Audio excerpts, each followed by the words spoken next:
Thꯥꯏꯅ ꯃꯃꯥꯡꯉꯩ ꯃꯇꯝ ꯑꯃꯗ ꯈꯥꯒꯦꯝꯕ ꯀꯧꯕ ꯑꯃꯅ ꯅꯤꯡꯊꯧ ꯑꯣꯏꯗꯨꯅ ꯄꯥꯜꯂꯝꯃꯤ. ꯅꯤꯡꯊꯧ ꯈꯥꯒꯦꯝꯕ ꯃꯕꯨꯛ ꯃꯄꯥꯎ ꯌꯥꯝꯅ ꯐꯔꯝꯃꯤ. ꯂꯩꯕꯥꯛ ꯄ꯭ꯔꯖꯥꯒꯤ ꯌꯥꯝꯅ ꯈꯜꯂꯝꯃꯤ. ꯂꯩꯕꯥꯛ ꯄ꯭ꯔꯖꯥ ꯃꯤꯌꯥꯝꯅꯁꯨ ꯅꯤꯡꯊꯧ ꯈꯥꯒꯦꯝꯕꯕꯨ ꯌꯥꯝꯅ ꯅꯨꯡꯁꯤꯅꯔꯝꯃꯤ. ꯅꯤꯡꯊꯧ ꯈꯥꯒꯦꯝꯕꯒꯤ ꯃꯅꯥꯎꯅꯨꯄꯥ ꯈꯥꯕ ꯀꯧꯕ ꯑꯃ ꯂꯩꯔꯝꯃꯤ. ꯈꯥꯕꯗꯤ ꯃꯕꯨꯛ ꯌꯥꯝꯅ ꯐꯠꯂꯝꯗꯦ. ꯃꯁꯥꯒꯤꯇ ꯈꯟꯕ ꯃꯤꯑꯣꯏ ꯑꯣꯏꯅ ꯇꯧꯔꯝꯃꯤ. ꯅꯤꯡꯊꯧ ꯈꯥꯒꯦꯝꯕꯅ ꯃꯅꯥꯎꯅꯨꯄꯥ ꯈꯥꯕꯕꯨ ꯌꯥꯝꯅ ꯅꯨꯡꯁꯤꯔꯝꯃꯤ. ꯅꯤꯡꯊꯧ ꯈꯥꯒꯦꯝꯕꯁꯨ ꯊꯪꯅꯕ ꯂꯩꯕꯥꯛꯀꯤ ꯔꯥꯖꯀꯨꯃꯥꯔꯤ ꯂꯨꯋꯥꯡꯂꯩꯃꯒ ꯂꯨꯍꯣꯡꯂꯝꯃꯤ. ꯅꯤꯡꯊꯧ ꯈꯥꯒꯦꯝꯕ ꯂꯨꯍꯣꯡꯕ ꯏꯀꯨꯏ ꯀꯨꯏꯗꯅ ꯈꯥꯕꯁꯨ ꯇꯃꯨꯒ ꯂꯨꯍꯣꯡꯂꯝꯃꯤ. ꯇꯃꯨꯁꯨ ꯈꯥꯕꯒꯨꯝꯅ ꯃꯕꯨꯛ ꯐꯠꯂꯝꯗꯦ. ꯃꯇꯝ ꯈꯔꯒꯤ ꯇꯨꯡꯗ ꯂꯨꯋꯥꯡꯂꯩꯃꯗꯨ ꯊꯥ ꯂꯦꯞꯂꯝꯃꯤ. ꯅꯤꯡꯊꯧ ꯈꯥꯒꯦꯝꯕꯗꯤ ꯃꯥꯒꯤ ꯅꯨꯄꯤꯅ ꯊꯥ ꯂꯦꯞꯂꯦ ꯇꯥꯕꯗ ꯌꯥꯝꯅ ꯍꯔꯥꯎꯔꯝꯃꯤ. ꯑꯗꯨꯕꯨ ꯈꯥꯕꯒ ꯇꯃꯨꯒꯗꯤ ꯄꯥꯎ ꯑꯗꯨ ꯇꯥꯕꯗ ꯌꯥꯝꯅ ꯁꯥꯎꯅꯤꯡꯂꯝꯃꯤ. ꯃꯇꯩ ꯃꯅꯥꯎ ꯑꯅꯤꯗꯨ ꯂꯣꯟꯅ ꯋꯥ ꯈꯟꯅꯔꯝꯃꯤ. ꯇꯃꯨꯅ, "ꯅꯨꯄꯥ, ꯃꯈꯣꯏꯅ ꯄꯣꯛꯀꯗꯧꯔꯤꯕ ꯃꯆꯥ ꯑꯁꯤꯅ ꯅꯨꯄꯥ ꯑꯣꯏꯔꯕꯗꯤ ꯂꯩꯕꯥꯛ ꯑꯁꯤꯒꯤ ꯅꯤꯡꯊꯧꯗꯤ ꯃꯈꯣꯏꯒꯤ ꯃꯆꯥꯅ ꯑꯣꯏꯈ꯭ꯔꯅꯤ. ꯑꯗꯨꯒ ꯑꯩꯈꯣꯏ ꯑꯅꯤꯒꯤ ꯏꯆꯥꯅ ꯑꯩꯈꯣꯏꯒꯨꯝꯅ ꯃꯤꯅꯥꯏ ꯑꯣꯏꯍꯧꯔꯅꯤ." "ꯅꯨꯄꯤ, ꯑꯩꯁꯨ ꯈꯜꯂꯤꯕꯅꯤ. ꯑꯩꯅ ꯅꯤꯡꯊꯧ ꯑꯣꯏꯕ ꯐꯪꯗ꯭ꯔꯕꯁꯨ ꯑꯩꯈꯣꯏꯒꯤ ꯏꯆꯥ ꯑꯗꯨꯗꯤ ꯂꯩꯕꯥꯛ ꯑꯁꯤꯒꯤ ꯅꯤꯡꯊꯧ ꯁꯣꯏꯗꯅ ꯑꯣꯏꯍꯟꯒꯅꯤ." "ꯅꯨꯄꯥ, ꯎꯄꯥꯏ ꯑꯃ ꯇꯧꯔꯒ ꯏꯆꯦꯕꯦꯝꯃ ꯃꯍꯥꯔꯥꯅꯤꯒꯤ ꯄꯤꯕꯨꯛꯅꯨꯡꯗ ꯅꯥꯎꯄꯨꯔꯤꯕ ꯑꯉꯥꯡ ꯑꯁꯦ ꯃꯥꯡꯍꯟꯈꯤꯅꯕ ꯑꯣꯏꯅ ꯇꯧꯔꯁꯤ." "ꯐꯔꯦ ꯅꯨꯄꯤ, ꯑꯩꯒꯤ ꯃꯔꯨꯞ ꯃꯤꯇ꯭ꯔꯪ ꯇꯧꯕ ꯌꯥꯝꯅ ꯍꯩꯕ ꯇꯣꯝꯆꯥꯒ ꯋꯥꯐꯝ ꯑꯁꯦ ꯇꯥꯟꯅꯔꯒꯦ." ꯑꯁꯨꯝꯅ ꯋꯥꯔꯤ ꯁꯥꯟꯅꯔꯝꯃꯤ. ꯁꯣꯝꯗ ꯃꯍꯥꯔꯥꯅꯤ ꯂꯨꯋꯥꯡꯂꯩꯃꯅ ꯃꯄꯨꯔꯣꯏꯕ ꯅꯤꯡꯊꯧꯗ ꯑꯁꯨꯝꯅ ꯍꯥꯏꯔꯝꯃꯤ. "ꯏꯅꯤꯡꯊꯧ, ꯅꯅꯥꯏ ꯅꯨꯄꯤ ꯃꯇꯝ ꯈꯔ ꯏꯄꯥꯝ ꯂꯝꯗꯝꯗ ꯂꯩꯖꯔꯨꯒꯦ ꯍꯥꯏꯕꯕꯨ ꯏꯅꯤꯡꯊꯧꯅ ꯀꯔꯤ ꯈꯟꯕꯒꯦ?" "ꯃꯍꯥꯔꯥꯅꯤ, ꯅꯪꯒꯤ ꯑꯄꯥꯝꯕꯗꯣ ꯅꯤꯡꯊꯧ ꯑꯩꯒꯤꯁꯨ ꯑꯄꯥꯝꯕꯅꯤ. ꯀꯔꯤ ꯅꯨꯃꯤꯠꯇ ꯆꯠꯀꯦ ꯈꯜꯂꯤꯕ?" "ꯏꯅꯤꯡꯊꯧꯅ ꯌꯥꯔꯕꯗꯤ ꯍꯌꯦꯡ ꯑꯁꯦ ꯅꯨꯃꯤꯠꯁꯨ ꯌꯥꯝꯅ ꯐꯩ.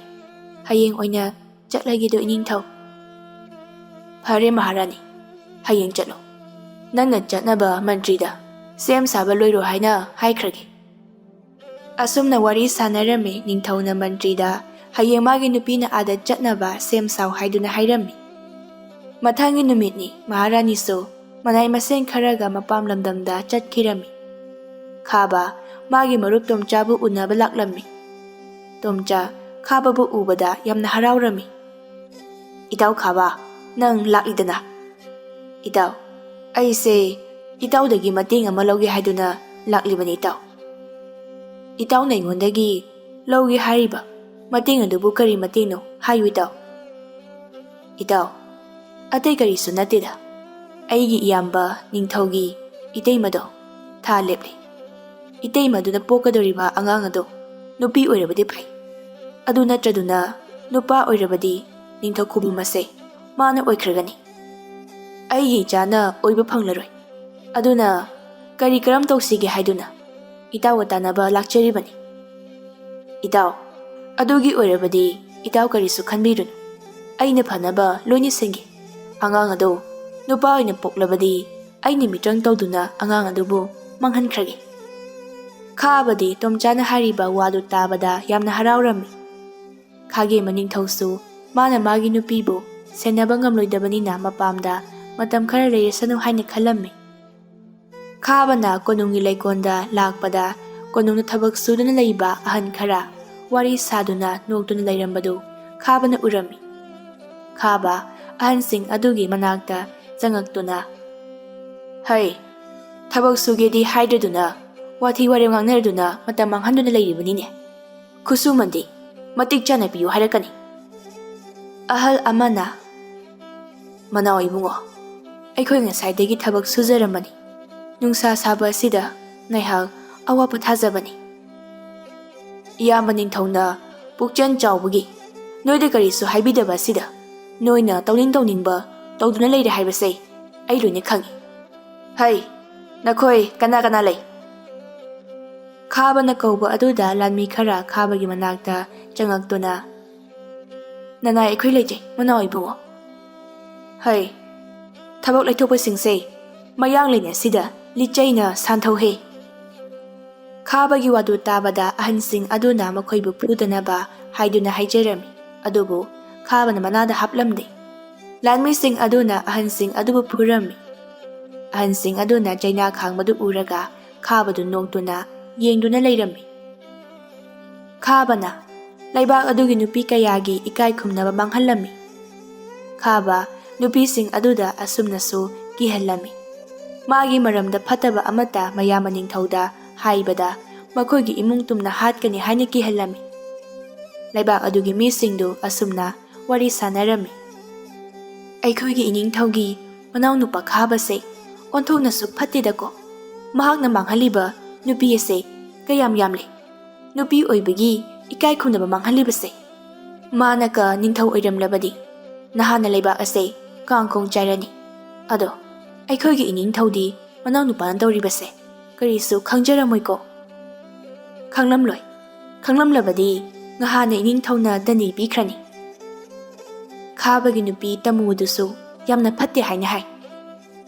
Yareda moigi wase toksi. Ningthaugi manadi phaklangda theli haiduna hainaribaduni. Aikhoina hainariba mayam ase khabana takhibada. Aikhoidi adum hingri. Asumna wari sanarami. Asumna matam haukibana Maharani luwang laimasu thayam silakle. Aduna konungda halaklami. Matam khara laibaga Maharani du makumatha suraduna angang unabi amaibina angang nupa ama unarami. Ningthaudi macha nupa ama pokle tabada yamna haraurami. Adubu khabaga tamugadi yamna saurami. Ningthauna macha Rajkumar adugi maming pari haina nungsina korami. Rajkumar pari phangjabagi thama chupna harauba pangthoklami. Laira anang kaya amadasu chana thaknaba phirona jingba kaya ama dan pirami. Maharani na ningthauda asumna hairami. Iningthau aina lai khuramba chatpada aigi pokadoribe chase nupa oina poklabadi ijaga loinana laipham aduda amuk hana lai khuramba lakhi haina haijarami do iningthau. Phare dudi Maharani hayeng asi aikhoi puna laifam aduda chatuna lai khurumurase. Maharani su yarami. Mathangi numitni ningthauga Maharani ga parigadu lai khuruma chatnaba thorakle. Sagon gari tonglami laibak adugi sanapati su yaurami. Makoina chakhibagi pau adu khabana magi marumi trang tauba tomchada hairami. Asumna lakpana umang yauraklami. Khangaudana makoigi mamangda chauraba kai ama tholai. Kai adu ubada Maharani du yamna pakhatlami. Sanapatiga lanmising aduna kai adubo hatnaba tawrami. Tanja aduda chauraba umaibi ama paitharaktuna Maharanya pamliba pari adu chenduna puduna chatkirami. Machabu puduna chatkibadu ubada Maharani di gyan mangduna laimaida haithakirami. Madu ubada ningthau pakhatna. Sanapati achobu umaibi asina aigi cha Rajkumar paribu puduna chatkri. Aigi chabu phangnab tananduna konungda puro. Ai Maharani se konungda puduna chatlamlagi. Sanapati su umaibi aduna paikhiba maikei adomda tanakirami. Ningthauga Maharani ga su konungda halaklami. Khaba karisu khangdaba saduna hanglammi.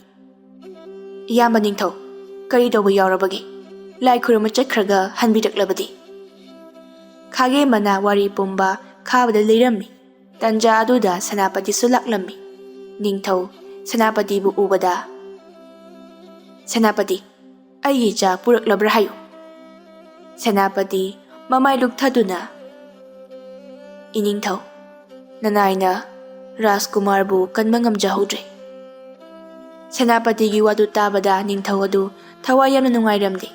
Khabadi Sanapati ni tamliba pawdu tabada haraubana loirami. Adubu mapan thongdadi nungaitaba saduna leirami. Luwang leimasu gya lakle. Luwang leima mapuriba ningthauda yengduna. Iningthau aigi chapari di ningthau. Maharani ichapari do umaibina puduna chakre. Aine chabu kanma ngamhaudrane he Maharani. Maharani kaptuna. Karino iningthau na haibiriba sibo. Aigi cha mangkhiba yaroye. Iningthau haigi cha piyo iningthau. Khaba nungaitaba saduna.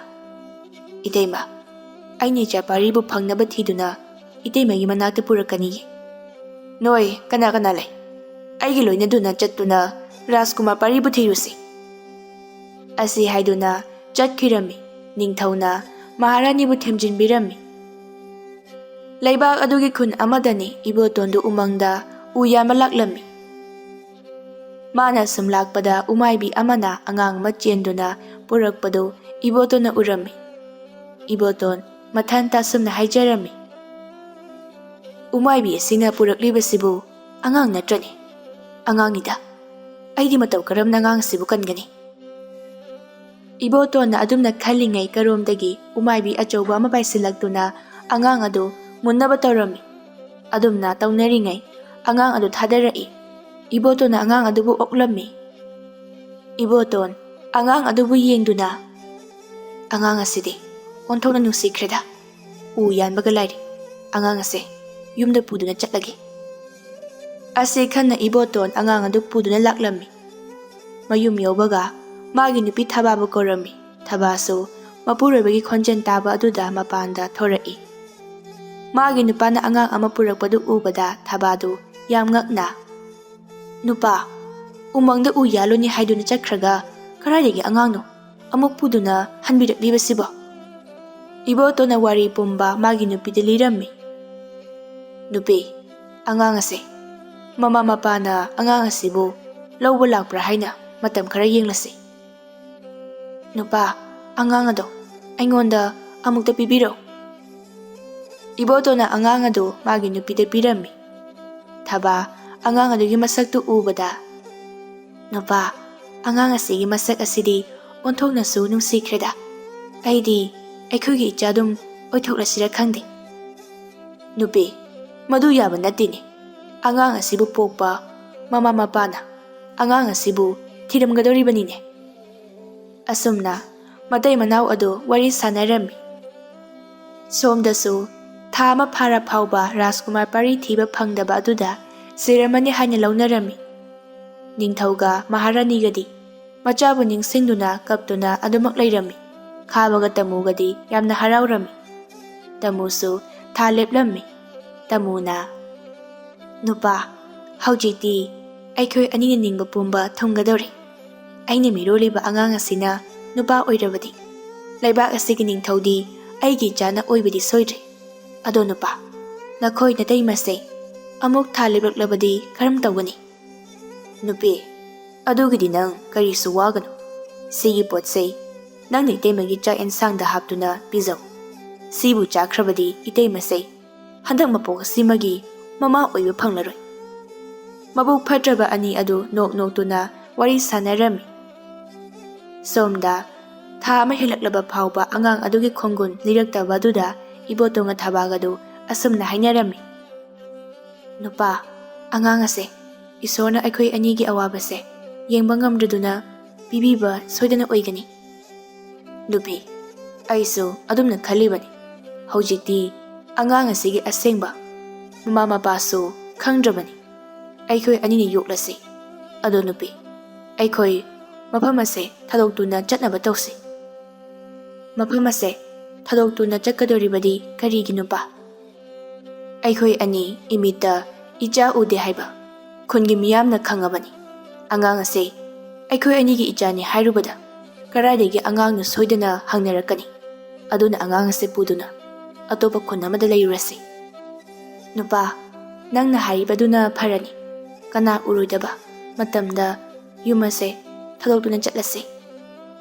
इबोतोनसु यारमी थाबागा इबोतोनगना आंगांग अदुगी Ming नुसीना तोंपोक हाइदुना कौरमी अहिंगी मतमदा मखोय yum अदु थादोक्तुना खुन अमदा लाक्तुना लैरमी थाबाना तोंपोकपु अपोकपा मचा अमगुम Luna नुसीना तौरमी थाबागा इबोतोनगदो तोंपोकी कुमहैबु येंगदुना नोकचरमी सोमदसु महारानीदु अमुक हन्ना mama ओइबा ngamkhidre तमुदु Makum मथा सुरदुना मचानुपा मा पोकलमी मदु उबदा खाबदु यामना हराउरमी खाबना हराउरिबगी मरमदी मचानुपा पोकलबदिना लैबाक असिगी निंगथौ असि मागी मचाना ओइरनी खनबगिनी निंगथौसु मनाउ नुपागी मचानुपा मा फंगजरे ताबदा यामना हराउजरमी पारी फंगजबदा हराउब फोंदोखिबा अदुगुमना फोंदोकलमी खाबना मचानुपादुगी मिंग ꯊꯧꯕ ꯍꯥꯏꯅ ꯊꯣꯜꯂꯝꯃꯤ꯫ ꯑꯁꯨꯝꯅ ꯃꯇꯝ ꯍꯧꯈꯤꯕꯅ ꯇꯣꯝꯄꯣꯛꯁꯨ ꯄꯨꯡꯀꯛ ꯆꯥꯎꯔꯛꯏ꯫ ꯇꯣꯝꯄꯣꯛ ꯑꯉꯥꯡ ꯑꯣꯏꯖꯔꯕꯁꯨ ꯃꯄꯥꯡꯒꯜ ꯌꯥꯝꯅ ꯀꯜꯂꯝꯃꯤ꯫ ꯁꯥ ꯀꯩꯅ ꯈꯣꯡꯕꯒꯨꯝ ꯈꯣꯡꯕꯁꯨ ꯉꯝꯂꯝꯃꯤ꯫ ꯊꯕꯥꯗꯨ ꯃꯆꯥꯕꯨ ꯊꯤꯔꯤ꯫ ꯏꯃꯥꯒꯤ ꯇꯣꯝꯄꯣꯛ, ꯅꯪꯕꯨ ꯀꯔꯥꯏꯗ ꯂꯩꯒꯦ? ꯇꯣꯝꯄꯣꯛ! ꯀꯧꯗꯨꯅ ꯊꯤꯔꯝꯃꯤ꯫ ꯃꯧ ꯑꯃꯅ, ꯏꯆꯦ, ꯇꯣꯝꯄꯣꯛꯇꯤ ꯇꯨꯔꯦꯟꯗ ꯇꯥ ꯆꯥꯎꯕꯒꯤ ꯁꯥꯃꯨ ꯑꯗꯨꯒ ꯁꯥꯟꯅꯍꯧꯕꯅꯤ꯫ ꯍꯥ? ꯁꯥꯃꯨꯒ ꯁꯥꯟꯅꯍꯧꯏ ꯍꯥꯏꯕ? ꯑꯩꯕꯨ ꯃꯁꯤꯒꯤ ꯑꯉꯥꯡ ꯑꯁꯤꯕꯨ ꯀꯃꯥꯏꯅ ꯉꯥꯡꯅꯒꯗꯣꯏꯅꯣ? ꯏꯆꯦꯒꯤ ꯏꯆꯥ ꯇꯣꯝꯄꯣꯛ ꯑꯁꯦ ꯍꯌꯦꯡ ꯆꯥꯎꯔ ꯐꯥꯎꯕ ꯃꯉꯥꯎ ꯈꯔ ꯊꯤꯗꯧꯔꯤ꯫ ꯏꯆꯦꯁꯦ ꯃꯥꯒꯤ ꯈꯟꯕꯗ ꯋꯥꯔꯕꯅꯤ꯫ ꯏꯆꯦ ꯇꯨꯔꯦꯟꯗ ꯑꯃꯨꯛꯇ ꯆꯠꯂꯨꯈꯤꯒꯦ꯫ ꯍꯣꯏ ꯏꯆꯦ꯫ ꯃꯧꯈꯩꯗꯨꯁꯨ ꯆꯠꯈꯤꯔꯝꯃꯤ꯫ ꯊꯕꯥꯁꯨ ꯇꯨꯔꯦꯟꯗ ꯂꯥꯛꯂꯝꯃꯤ꯫ ꯇꯣꯝꯄꯣꯛꯇꯨ ꯌꯥꯝ ꯍꯔꯥꯎꯅ ꯁꯥꯃꯨꯒ ꯁꯥꯟꯅꯗꯨꯅ ꯂꯩꯔꯝꯃꯤ꯫ ꯃꯐꯤ ꯃꯔꯣꯟ ꯑꯗꯨꯁꯨ ꯄꯨꯡꯆꯣꯠ ꯍꯦꯛ ꯆꯣꯠꯂꯦ꯫ ꯇꯣꯝꯄꯣꯛ, ꯀꯔꯤꯅꯣ ꯅꯪꯅ ꯇꯧꯔꯤꯕꯗꯨꯕꯣ? ꯅꯪꯕꯨ ꯅꯥꯕ ꯇꯥꯔꯦꯅꯦ꯫ ꯂꯥꯎ, ꯌꯨꯝꯗ ꯆꯠꯂꯁꯤ꯫ ꯏꯃꯥ, ꯑꯩ ꯉꯥꯏꯍꯥꯛꯇ ꯁꯥꯟꯅꯍꯧꯈꯤꯒꯦ꯫ ꯁꯥꯃꯨꯒ ꯁꯥꯟꯅꯕꯁꯦ ꯌꯥꯝ ꯅꯨꯡꯉꯥꯏ꯫ ꯍꯌꯦꯡ ꯑꯃꯨꯛ ꯁꯥꯟꯅꯔꯣ꯫ ꯉꯁꯤꯒꯤꯗꯤ ꯌꯨꯝꯗ ꯆꯠꯂꯁꯤ ꯂꯥꯛꯑꯣ꯫ ꯍꯣꯏ ꯏꯃꯥ꯫ ꯇꯣꯝꯄꯣꯛꯀ ꯊꯕꯥꯒꯗꯨ ꯋꯥꯔꯤ ꯁꯥꯟꯅꯗꯨꯅ ꯂꯥꯛꯂꯝꯃꯤ꯫ ꯌꯨꯝ ꯌꯧꯔꯗꯨꯅ ꯊꯕꯥꯅ ꯃꯆꯥꯕꯨ ꯏꯔꯨꯖꯊꯣꯛꯄꯤꯔꯝꯃꯤ ꯑꯗꯨꯒ ꯆꯔꯥ ꯋꯥꯜꯍꯜꯂꯝꯃꯤ꯫ ꯏꯕꯣꯇꯣꯟꯁꯨ ꯂꯧꯕꯨꯛꯇꯒꯤ ꯂꯥꯡ ꯀꯥꯏꯔꯨꯔꯒ ꯃꯌꯨꯝꯗ ꯍꯜꯂꯛꯂꯝꯃꯤ꯫ ꯇꯣꯝꯄꯣꯛ ꯃꯄꯥꯕꯨ ꯎꯕꯗ, ꯕꯥꯕꯥ, ꯉꯥ ꯐꯥꯔꯛꯄ꯭ꯔꯣ ꯕꯥꯕꯥ?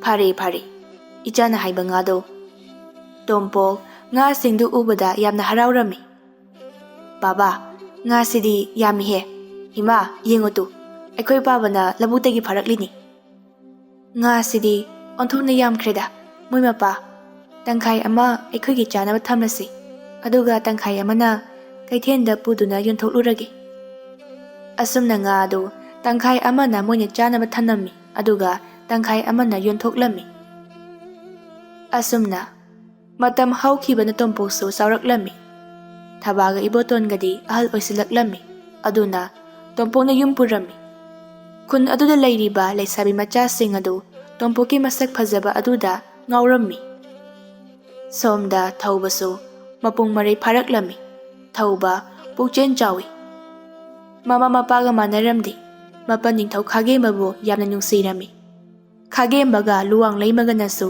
ꯊꯧꯕ ꯃꯈꯣꯏꯅ ꯄꯣꯛꯄ ꯃꯆꯥꯒꯨꯝꯅ ꯌꯥꯝꯅ ꯂꯨꯅ ꯅꯨꯡꯁꯤꯅ ꯇꯧꯔꯝꯃꯤ꯫ ꯅꯣꯡꯃ ꯊꯧꯕꯗꯨ ꯃꯅꯥꯏ ꯃꯁꯦꯟ ꯀꯅꯥꯁꯨ ꯌꯥꯎꯗꯅ ꯁꯒꯣꯜ ꯇꯣꯡꯗꯨꯅ ꯎꯃꯪꯗ ꯂꯥꯛꯂꯝꯃꯤ꯫ ꯍꯨꯔꯥꯟꯕ ꯈꯨꯄꯨ ꯑꯃꯒ ꯔꯥꯖꯀꯨꯃꯥꯔ ꯊꯧꯕꯒ ꯊꯦꯡꯅꯔꯝꯃꯤ꯫ ꯃꯃꯥꯏ ꯃꯃꯤꯠ ꯈꯨꯝꯕ ꯍꯨꯔꯥꯟꯕꯁꯤꯡ ꯑꯗꯨꯅ ꯊꯧꯕꯕꯨ ꯀꯤꯍꯟꯗꯨꯅ ꯑꯁꯨꯝꯅ ꯍꯥꯏꯔꯝꯃꯤ꯫ ꯍꯩ ꯅꯨꯄꯥ ꯃꯆꯥ, ꯅꯊ꯭ꯋꯥꯏ ꯃꯥꯡꯅꯤꯡꯗ꯭ꯔꯕꯗꯤ ꯅꯁꯥꯗ ꯌꯥꯎꯔꯤꯕ ꯁꯅꯥ ꯂꯨꯄꯥꯁꯤꯡ ꯑꯗꯨ ꯑꯩꯈꯣꯏꯗ ꯄꯤꯔꯛꯎ꯫ ꯊꯧꯕ ꯍꯨꯔꯥꯟꯕꯁꯤꯡ ꯑꯗꯨꯗ ꯌꯦꯡꯗꯨꯅ, ꯅꯣꯏ ꯑꯩꯁꯦ ꯀꯅꯥꯅꯣ ꯈꯪꯕ꯭ꯔꯥ? ꯑꯩ ꯑꯁꯦ ꯂꯩꯕꯥꯛ ꯑꯁꯤꯒꯤ ꯔꯥꯖꯀꯨꯃꯥꯔ ꯊꯧꯕꯅꯤ ꯊꯧꯕ꯫ ꯍꯨꯔꯥꯟꯕꯁꯤꯡ ꯑꯗꯨ ꯅꯣꯛꯇꯨꯅ, ꯅꯪꯅ ꯂꯩꯕꯥꯛ ꯑꯁꯤꯒꯤ ꯔꯥꯖꯀꯨꯃꯥꯔ ꯑꯣꯏꯔꯒ ꯀꯩꯗꯧꯔꯒꯦ? ꯔꯥꯖꯀꯨꯃꯥꯔ ꯑꯩꯉꯣꯟꯗ ꯑꯀꯤ ꯑꯈꯪ ꯄꯤꯕꯗꯤ ꯅꯈꯣꯏ ꯗꯟꯗꯤ ꯐꯪꯅꯤꯡꯕ꯭ꯔꯥ ꯍꯥ? ꯃꯁꯤꯒꯤ ꯔꯥꯖꯀꯨꯃꯥꯔ ꯄꯤꯛꯇ꯭ꯔꯨ ꯑꯁꯦ ꯋꯥ ꯌꯥꯝ ꯉꯥꯡꯉꯤꯅꯦꯍꯦ ꯃꯁꯤ꯫ ꯑꯁꯤ ꯍꯥꯏꯗꯨꯅ ꯃꯈ꯭ꯋꯥꯡꯗ ꯌꯦꯞꯂꯤꯕ ꯊꯥꯡ ꯑꯗꯨ ꯁꯠꯇꯣꯛꯇꯨꯅ ꯔꯥꯖꯀꯨꯃꯥꯔꯕꯨ ꯀꯤꯍꯜꯂꯝꯃꯤ꯫ ꯊꯧꯕꯁꯨ ꯊꯥꯡ ꯎꯠꯂꯛꯄꯗꯨꯗ ꯀꯤꯔꯝꯃꯤ꯫ ꯇꯧꯅꯔꯤꯕ ꯃꯇꯧ ꯑꯗꯨ ꯇꯣꯝꯄꯣꯛꯅ ꯎꯔꯝꯃꯤ꯫ ꯇꯣꯝꯄꯣꯛ ꯀꯩꯅ ꯈꯣꯡꯕꯗꯧꯅ ꯈꯣꯡꯂꯝꯃꯤ꯫ ꯀꯩꯒꯤ ꯃꯈꯣꯟ ꯇꯥꯕꯗꯨꯗ ꯍꯨꯔꯥꯟꯕꯁꯤꯡ ꯑꯗꯨ ꯌꯥꯝꯅ ꯄꯥꯈꯠꯂꯝꯃꯤ꯫ ꯇꯥꯔꯤꯕ ꯈꯣꯟꯖꯦꯜ ꯑꯁꯦ ꯀꯩꯒꯤ ꯈꯣꯟꯖꯦꯜ ꯅꯠꯇꯕ꯭ꯔꯥ? ꯃꯥꯅꯤ, ꯀꯩꯒꯤ ꯈꯣꯟꯖꯦꯜꯅꯤ꯫ ꯑꯩꯈꯣꯏ ꯃꯐꯝ ꯑꯁꯦ ꯊꯥꯗꯣꯛꯇꯨꯅ ꯊꯨꯅ ꯆꯠꯅꯕ ꯇꯧꯁꯤ, ꯅꯠꯇ꯭ꯔꯕꯗꯤ ꯑꯩꯈꯣꯏ ꯁꯣꯏꯗꯅ ꯑꯋꯥꯐꯝꯗ ꯇꯥꯕ ꯇꯥꯔꯦ꯫ ꯑꯁꯤ ꯍꯥꯏꯗꯨꯅ ꯍꯨꯔꯥꯟꯕꯁꯤꯡ ꯑꯗꯨ ꯃꯐꯝ ꯑꯗꯨ ꯊꯥꯗꯣꯛꯇꯨꯅ ꯆꯦꯟꯅꯈꯤꯔꯝꯃꯤ꯫ ꯊꯧꯕꯁꯨ ꯀꯩꯒꯤ ꯈꯣꯟꯖꯦꯜ ꯇꯥꯕ ꯑꯗꯨꯗ ꯌꯥꯝꯅ ꯀꯤꯔꯝꯃꯤ꯫ ꯑꯩꯗꯤ ꯀꯔꯣꯝꯗ ꯆꯦꯟꯒꯅꯤ? ꯀꯩ ꯑꯁꯤꯅ ꯑꯩꯕꯨ ꯆꯥꯈ꯭ꯔꯕꯗꯤ ꯑꯩꯗꯤ ꯀꯔꯝ ꯇꯧꯒꯅꯤ? ꯇꯣꯝꯄꯣꯛꯇꯨ ꯊꯧꯕꯒꯤ ꯃꯅꯥꯛꯇ ꯆꯪꯉꯛꯏ꯫ ꯊꯧꯕ ꯇꯣꯝꯄꯣꯛꯄꯨ ꯎꯕꯗ, ꯀꯩꯅ ꯈꯣꯡꯕꯒꯤ ꯈꯣꯟꯖꯦꯜ ꯇꯥꯔꯤꯕꯁꯦ ꯅꯪꯗꯤ ꯀꯤꯗꯕ꯭ꯔꯥ? ꯔꯥꯖꯀꯨꯃꯥꯔ, ꯍꯧꯖꯤꯛ ꯈꯣꯡꯂꯤꯕꯗꯣ ꯀꯩ ꯅꯠꯇꯦ, ꯑꯩꯅ ꯈꯣꯡꯕꯅꯤ꯫ ꯁꯥ ꯀꯩꯅ ꯈꯣꯡꯕꯒꯨꯝ ꯑꯩꯁꯨ ꯈꯣꯡꯕ ꯉꯝꯃꯤ꯫ ꯑꯗꯨꯗꯤ ꯑꯩꯍꯥꯛꯄꯨ ꯀꯜꯂꯤꯕꯁꯦ ꯅꯍꯥꯛꯅꯅꯤ꯫ ꯃꯔꯨꯞꯀꯤ ꯁꯤꯡꯕ ꯉꯝꯂꯔꯣꯏꯗꯕ ꯂꯃꯟ ꯑꯃ ꯇꯣꯟꯁꯤꯟꯖꯔꯦ꯫ Karigi lamano Rajkumar, adumna haibigano. Itaw, aingonda Rajkumar haina kaubigano. Itaw na aigi thawai busu kanbirabanina, ngasidagi aikhoy ani marup oirasi. Aduna itaw na aingonda Rajkumar kaubigano. Madugi mahutta itaw oina kaubiyo. Nate Rajkumar, aina Rajkumar da itaw kaubagi nanai aigi itik leijade. Aidi lairaba machani. Itaw, lairabaga ina khunbaga maru oiba yade haiba leibro. Itaw, konung nisasi. Ipahan ningthauga itawga sakhangno. Ipahan ningthaudi itawna aigi thawai kanbibani tabada. Ipahan ningthaudi yamna haraugani. Asomna hainaduna tompoka thaubagadu konungda laklami. Konung yaubaga mapahan ningthauda wari pumalirami. Ningthau tompokta yengduna, nupa macha, nangna Rajkumar thaubagi thawai kanbirakpagi. Ningthau aingondagi kari pami. Sana pambra, lupa pambra. Nangi apamba mahayu. Ningthau aina soidana pigani. Tompo, ningthauda yengduna, iningthau, nanai ai, sana su pamjade, lupa su pamjade. Fadrabasing adugi makutagi, Rajkumargi thawai kanbangam hobase. Aigi, aibak phabani ningthau. Ningthau su, tompoki thamoy sengbadu ubada yamna nungsirami. Numit asidagi tompoka thaubaga yamna luna tinarami. Khabagi maru mitrang tauba tomchado pakhatna konungda magi matau khababu unaba laklami. Khaba tomchabu ubada tomchagi manakta zangaktuna. Itaw, kari leire, konungda laklibadi. Itaw na aiga unaninglabasу pau tharakpa yabadubu itaw. Itaw, hojik pau thaduna leibagi matam nati. Aina mafam asida laklibase yamna luri. Adunabu ai isa laklibani. Khaba khangningna kari karamba arubanu itaw.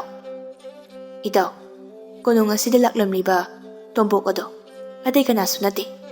Itawgi iyamba ningthaugi mangkhiba machanupaduni.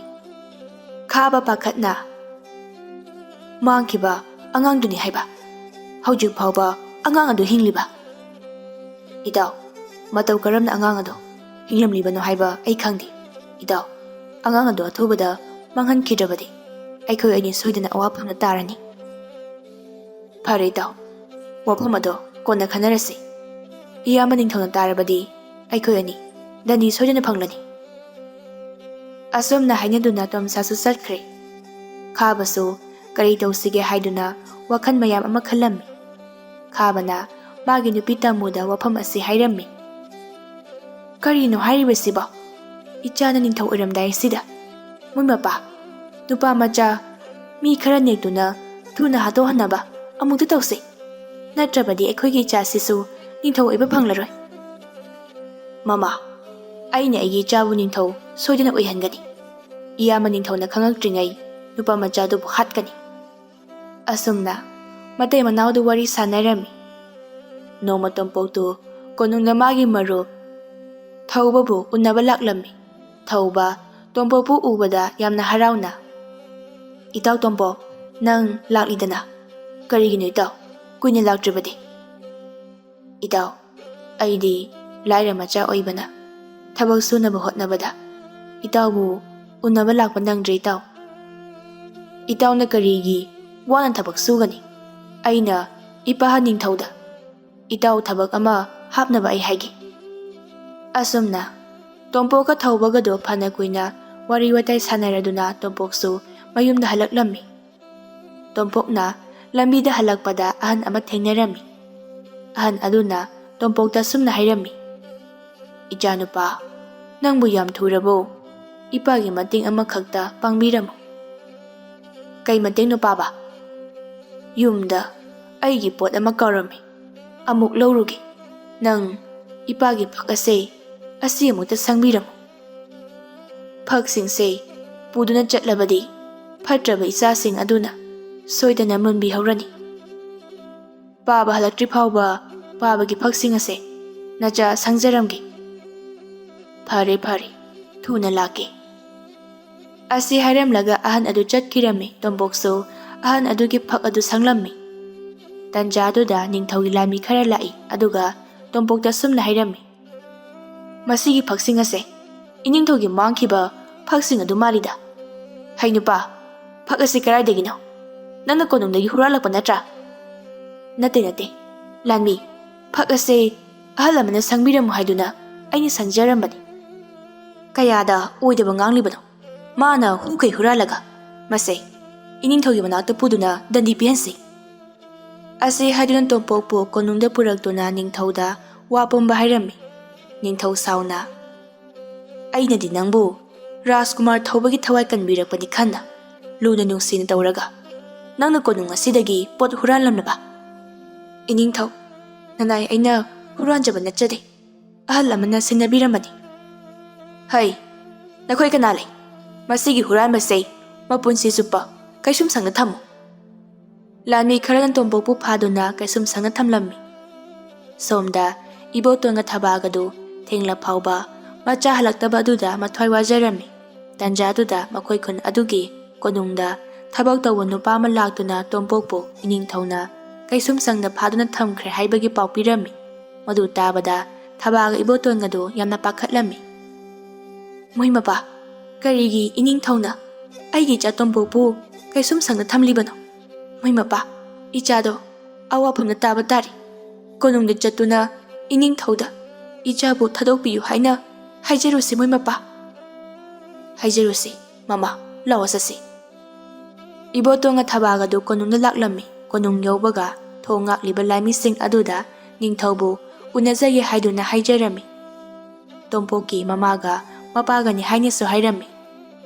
Thongak pa lanmi amana ningthaugi manakta changduna wafam adu ningthauda hairami. Ningthaunasu changalau haina hairami. Ibotonga thabagasu ningthaugi manak changaktuna ningthaubu khurumjarami. Iningthau, aigi cha tompokpu amukta thadokpiyu. Nanai aikhoi khurumduna haijari. Aigi chana adugumba huranbagi thabak ado kaidonungnasu tawramloi. Ningthaugi manakta mantri su leplammi. Mantrina ibotonga thabagabu masak munna khanglammi. Mantrina, matau karamna tompok asi nangi nacha oiribano. Nangi nupi thaba ase mama oiba phanglaroi haiduna aigi nupina haiki. Aduga matau karamna tompok ase nakhoi anigi nacha oiribano. Chume, Mantrina haibiribado. Aigi nupi thaba mapok asimagi mama oiba phanglaroi haina haiki. Phangsu phangdi. Nongma aina umangda chatpada umaibi amana pikliba angang ama chenduna puraki. Umaibi aduna angang adubu laimaida thadarakpada aina angang adubu okki. Angang adubu aikhoina ichagumna yokki. Angang adu atai kanasu nati aigi cha tompokni. Ibotona liba wari adu tabada ningthau adu ngakpana loikhre. Ningthau yamnasu haraurami. Tompok asi magi mangkiba macha pari aduni khangli. Ningthau lanmising aduda onsenduna noi kana lei tompokpu mafam asida yamna thuna puro. Phagani iningthau, nanai aikhoi pujarake. Lanmising aduna tompokpu puraklami. Ibotonga thabagadu machabu konduna kaplammi. Tompokna, ima, baba, karigi kaplino? Nacha landi, nachabu namdana iran pibane. Ningthausu tompokpu nungsina yengjarami. Tanja aduda thaubasu laklammi. Ipahal ningthau, aigi tau tompok maran amata leite. Masi pumnamak phatraba aigi ipaga imaga nasinba khujin thaurang ngaktani. Mahak ase ipahalgi mangkhiba sagai asigi ihan hana phangjikiba Rajkumar parini.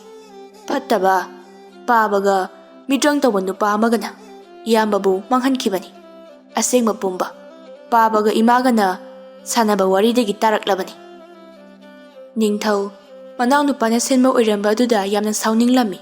Lanmi thaduna khabaga magi nupi tamugabu kauhallami. Makoi anisu laklammi. Iyamba ningthau, nanawbu kaubibabu kari naya thang leirabagi? Ningthau sauna, aduk minungsi leitaba aigi chabu hatnaba hotnaba phattaba nakhoi anidi napunsi chupa kaisum sangda leigadabani. Lanmisa phatrabani asai kaisum sangda tham. Lanmi sing aduna khabaga tamugabu phaduna kaisum sangda thamlammi. Ningthau tompokta nungsina yengduna Ipagi pari, nahak ase aigi ichani ne. Ngasi isana amuk halakpa, ipa nungaire. Lau, nama Maharani gi manakta chasi. Asengbase khangbada, namadi haraubana loirani. Asi haiduna ningthauna Tompokpu Maharani gi manakta puraklami. Maharani Tompokpu ubada, Iningthau, nupa macha sidi kanano? Mafam asida karigidama puraklibano? Maharani, mahak ase aikhoi anigi ihan hana phangjakhiba icha pari aduni. Maharani yam ngakna, ha, mabu aikhoi gi icha pari ni haiba. Iningthauna haibiribase achumbara? Achumbani Maharani.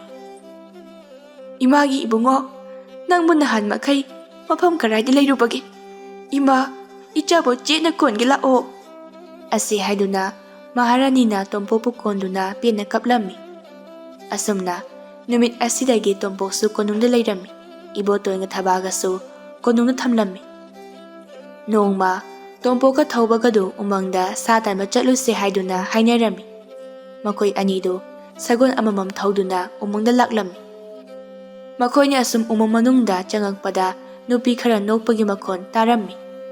Thawbana, iyamba, suklaba umang asida nupi na nokpagi khonjen taribasibu mira laira.